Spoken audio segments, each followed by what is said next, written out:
নমস্কার, কেমন আছো সবাই? অদিতিক ডায়েরিজের প্রথম ব্লগে তোমাদের সবাইকে স্বাগত। তো দেখে বুঝতেই পারছো যে আমি এখানে কি বানাচ্ছিলাম, গাজরের হালুয়া। প্রথমে আমি এই গাজরগুলো অনলাইন থেকে এসেছিল, তো এরকম একটা কাগজ, এটা প্লাস্টিকে দিয়েছিল, তো ওটাকে আমি প্রথমে বার করে নিচ্ছিলাম। দিয়ে আমি গাজরের এই খোসাগুলোকে ছুরির সাহায্যে একটু করে ছুলে নেব। গাজরগুলো দেখতে যেমন ছোট ছোট লাগছিল, আসলে কিন্তু তা না। গাজরগুলো প্রায় এক হাত লম্বা, আর রংটাও কেমন লাল টুকটুক করছে, দেখছো? দিয়ে ছুরির সাহায্যে একে একে আমি গাজরগুলোকে ভালো করে ছুলে নিচ্ছিলাম। দেখো কি সুন্দর, মানে খোসাগুলো ছাড়িয়ে যাচ্ছিল, মানে চাউমিনের মতন রোল রোল হয়ে যাচ্ছিল। দিয়ে সব গাজরগুলো ছাড়ানোর পর এখানে আমি কি করছিলাম, গাজরের মাথার দিকটা কিছুটা আর শেষের দিকটা কিছুটা অংশ বাদ দিয়ে দিচ্ছিলাম। দিয়ে তারপরে আমি এই জায়গাটাকে ভালো করে পরিষ্কার করছিলাম। দেখো দেখতে কি ভালোই না লাগছে এগুলো।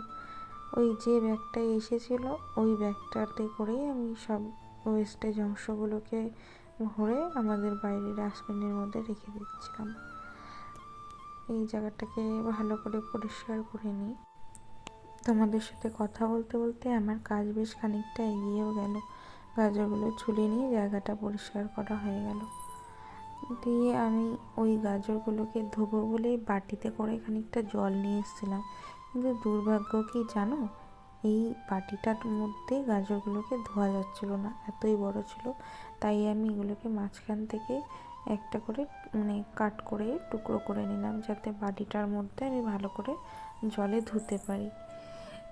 তারপরে আবার আমি বাটিতে খানিকটা জল নিয়ে এসে গাজরগুলোকে ভালো করে ধুয়ে নিলাম। এতক্ষণ তো খোসা ছাড়িয়ে ভালো করে পরিষ্কার করে জলে আমি এটাকে ধুয়ে নিলাম।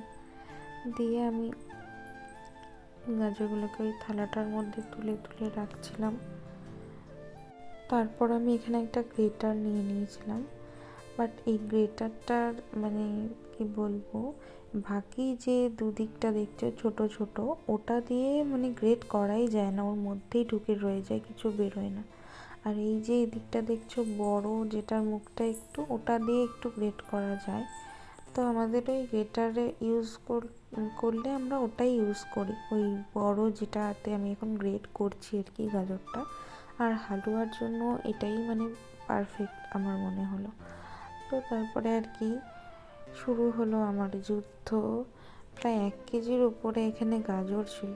1 কেজি কি, মানে 1 কেজি 100 গ্রাম গাজর এসেছিল অনলাইনে, আর ঘরেও বেশ খানিকটা গাজর ছিল, মানে প্রায় 1.5 কেজি মতন গাজর। ওটাকে পরিষ্কার করে ধুয়ে টুয়ে নিয়ে আমি গ্রেট করতে বসে পড়েছিলাম।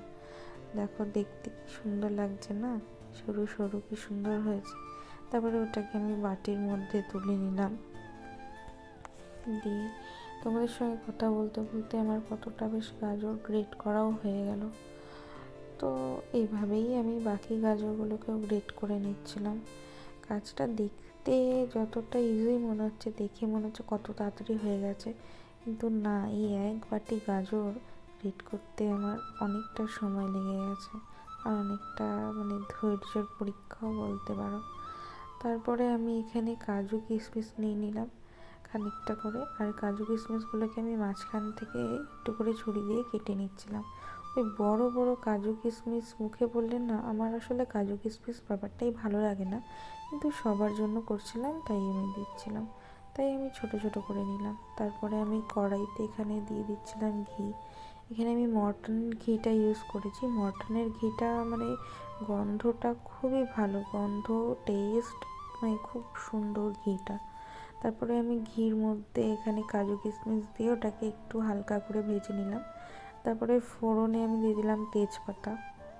গরম মশলা, দারচিনি, এলাচ এগুলো দেওয়াই যায়, কিন্তু আমার শাশুড়ি মা বললো ওর স্মেলটা মানে খুব একটা ভালো লাগে না, বললো যে ওটা ফোড়নে দিও না, তাই আমি দিলাম না, শুধু তেজপাতা দিলাম। তারপরে আমি গাজরটা দিয়ে দিলাম কড়াইয়ের মধ্যে, দিয়ে এবার ওটাকে আমি বেশ কিছুক্ষণ নাড়াচাড়া করছিলাম।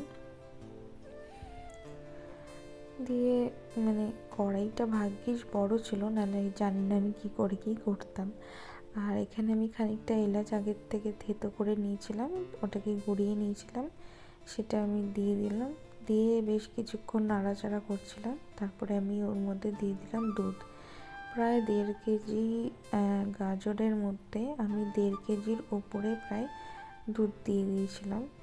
দিয়ে আমি ওটাকে নাড়াচ্ছিলাম। এখানে দেখো, দেখে মনে হচ্ছে যে আমি দুধ দিইনি খুব বেশি, কিন্তু আমি অনেকটা দুধ দিয়েছি। আর গাজরটা বেশি ছিল, ওই জন্য বোঝা যাচ্ছিল না। তো গাজরেই আর কি দুধটা টেনে নিয়েছিল। তারপরে আমি ওটাকে ভালো করে নাড়িয়ে চাড়িয়ে দিচ্ছিলাম আর কি, যাতে কোথাও ধরে না যায়, মানে কোথাও লেগে না যায়। দিয়ে ভালো করে নাড়িয়ে আমি ওটাকে আবার ঢাকা দিয়ে দিচ্ছিলাম। দিয়ে মাঝে মাঝে আবার ঢাকাটা তুলে একটু করে নাড়িয়ে দিচ্ছিলাম এরকম, কারণ যাতে মানে কড়াইটাতে লেগে না যায়। আর আমি পুরোটাই মানে হাই ফ্লেমে করছিলাম, যাতে গাজরটা সেদ্ধ হয়ে যায়। অনেকটা গাজর যেহেতু ছিল, তাই আমাকে পুরো রান্নাটাই প্রায় হাই ফ্লেমে করতে হয়েছে। এর এই যে একটু বাদে বাদে আমি ঢাকাটা তুলছিলাম আর নাড়িয়ে দিচ্ছিলাম। আমার শাশুড়ি মা আমাকে আবার এই ঢাকাটা বার করে দিল, বললো যে তুমি যেহেতু ভিডিও করছো, তো এটা দিলে দেখতেও ভালো লাগবে আর তোমার দেখতে সুবিধা হবে। আর এতে আমি দিয়ে দিচ্ছিলাম খানিকটা খোয়া ক্ষীর। আচ্ছা, আমি খোয়া ক্ষীরটা দেওয়ার আগে এতে প্রায় 2 কাপ মতন চিনি দিয়েছিলাম। আমি সেই ক্লিপটা নিতে পারিনি, তার কারণ বাই মিস্টেক তখন আমার ফোনটা সুইচ অফ হয়ে গেছিলো কোনো কারণে। তারপরে আমি এখানে ওই দুধটাকে ভালো করে টানিয়ে নিচ্ছিলাম। মানে এটার যে জল জল ভাবটা দেখছো, এই জল জল ভাবটা মানে একদম শুকিয়ে যখন আসবে, তখন আমাদের হালুয়াটা রেডি হয়ে যাবে। তো কথা বলতে বলতে হালুয়াটা প্রায় রেডি এখানে। তো তখন এই মতো অবস্থা আমি কী করলাম, ওই যে আগে আমি কাজু কিশমিশটা ভেজে তুলে রেখেছিলাম, সেটা দিয়ে দিলাম। কাজু কিশমিশ দেওয়ার আগে আমি কিছুটা তুলে রেখেছিলাম। আমার শাশুড়ি মায়ের কাজু কিশমিশে অ্যালার্জি আছে, তো ওই জন্য আমি ওটা আলাদা করে তুলে রেখেছিলাম, আর বাকি সবার জন্য কাজু কিশমিশ দিয়ে তুলেছিলাম। তারপরে এটাকে আমি একটা থালায় নিয়ে নিলাম। দিয়ে এটা আমি এখন ফ্রিজে রাখবো। তারপরে কেটে কেটে নিয়ে তারপরে এটা মানে রেডি আর কি খাওয়ার জন্য। তো কেমন লাগলো জানিও, ভালো লাগলে লাইক, সাবস্ক্রাইব, কমেন্ট, শেয়ার করে দিও। Thank you. সবাই ভালো থেকো।